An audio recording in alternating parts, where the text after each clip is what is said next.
let's talk a little bit more about the fast-thinking brain, the slow-thinking brain. Essentially what he's saying is that the slow-thinking brain is the one that would stop and maybe, take some notes, try a few equations, work it out and come up with 5, right?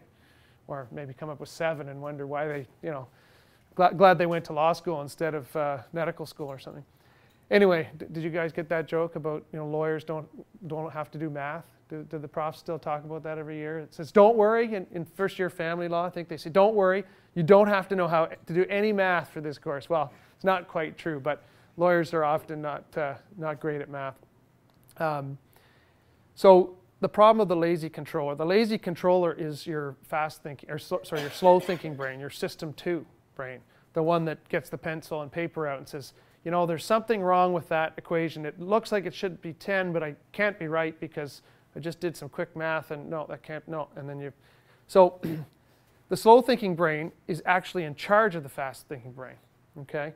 But it's frequently, not paying much attention. It's leaves the fast thinking brain unsupervised in the backyard with the swimming pool and the dog and so on, So lots of trouble. So, so that's the essence of it, is that you've got this fast-thinking brain that will jump to wrong conclusions, and the slow-thinking brain that's supposed to be governing it, but typically is kind of lazy because it requires a lot of effort. When your fast-thinking brain is working, everything seems easy. Like that coming up with the answer 10, was that hard? No, it wasn't hard. It was wrong, but it wasn't hard. Tends to be impulsive, and we talk about the kinds of things that the fast-thinking brain do as being intuitive, right? It's not prone to doubt, and that's a big part of the problem. You were asking me about some ambiguities in the fact scenario, and ambiguities. Hey, who cares about ambiguities? Let's just fluff over them. We got to find the answer. We don't have time for ambiguities. Let's throw those out the window. So rather than asking questions, questioning assumptions, the fast-thinking brain basically just glosses over them.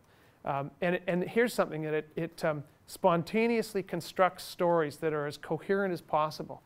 So it kind of shuffles all the pieces into place to make a kind of a story, because it's really convinced by stories. Simple narratives. This happened, then this happened, it caused that, therefore, there's the cause. That's simple. So avoid that.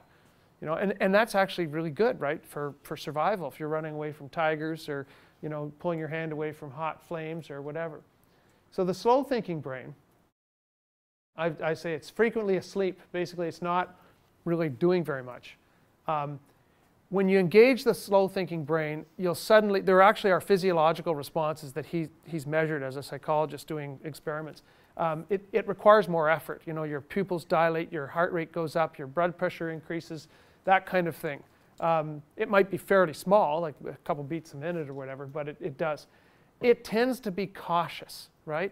It's the guy who says, hold on, that sounds like a trick question. I'm going to just get a paper and pencil and answer that, right?